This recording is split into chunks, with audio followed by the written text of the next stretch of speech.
বলছি আমি বুঝলাম যে তুই না ডান্স করতে পারবি না, ওই হাতটা লেগেছে, ওই দেখি কেমন লেগেছে। হ্যাঁ, ছিঁড়ে রক্ত বেরিয়ে গেছে, সব হয়েছে। এখন তো শরীর ঠিক লাগছে? কেন, কোনখানটা অসুবিধা হচ্ছে? ওইখানটা তো হবেই, আর তো কিছু অসুবিধা হচ্ছে না। আমি ওকে একদম ফুল রেস্ট দিয়ে দিচ্ছি। তুমি তো, তোমার তো রাইট হ্যান্ডে কিছুই হয়নি, তুমি তো চাইলেই লিখতে পারবে। না, কেন? তুমি বইটা লিখে দাও, আমি দেখাই আমি এই হাতে লিখতে পারি কিনা। ওরে তুই তো রাইট হ্যান্ডেই লিখিস, তোর লেফট হ্যান্ডে হয়েছে। রাইট হ্যান্ড ঠিক আছে। দাও আমি দেখাচ্ছি। এই তো। হুম। হাতে খুলে দাও। কি সমস্যাটা কি হয়েছে বলো? দেখবে কিছু লিখতে পারি কিনা। বেশ, দেখি।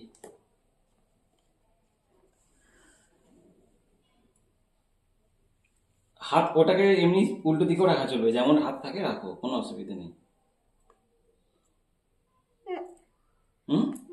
আমি এরকম করে দাও। ও ঠিক আছে, আমি ওষুধ দিয়ে দিচ্ছি, আরো ওষুধ দেবো, ভালো হয়ে যাবে। সুন্দর লেগে যাচ্ছে, কোনো অসুবিধাই হচ্ছে না। দাঁড়াকে দেখো আমি কিছু লিখ। দাঁড়াকে দেখো। ও বলে কিনা আমি এই হাতে লিখি, যে আমি এই হাতে লিখতে পারবো, বাঁ হাতে লেখেও পড়ে গেছে বলে। দেখো আগে আমি কিছু লিখতে পারি কিনা। হুম।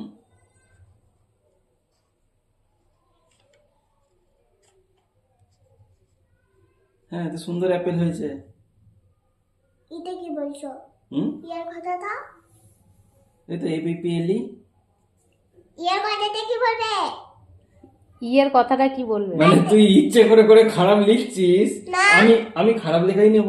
আজকে আজকে ছাড় আছে, আজকে তুমি খারাপ করেই লেখো। দাঁড়াকে দেখো আমি এর করতে পারি কিনা। আচ্ছা বেশ, দেখি রেজ করতে পারবে না। তাহলে আমার মনে হয় যদি আমি সমস্যা আনি এখন, ও সমস্যাও খেতে পারবে না।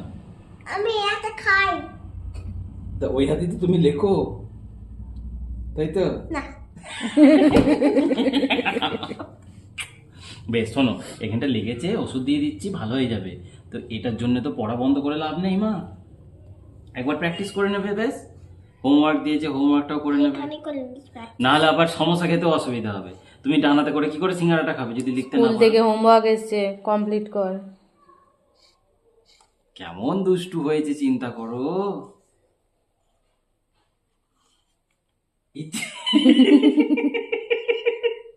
ইচ্ছে করে করে কেমন বাজে বাজে লিখছে। আমি বইটা আমি এই হাতে লিখতে পারবো না। তুই টি ছেড়ে টি এর আবার ফ্যাংরা লিখতে পারছিস, তাহলে অসুবিধাটা কোথায়?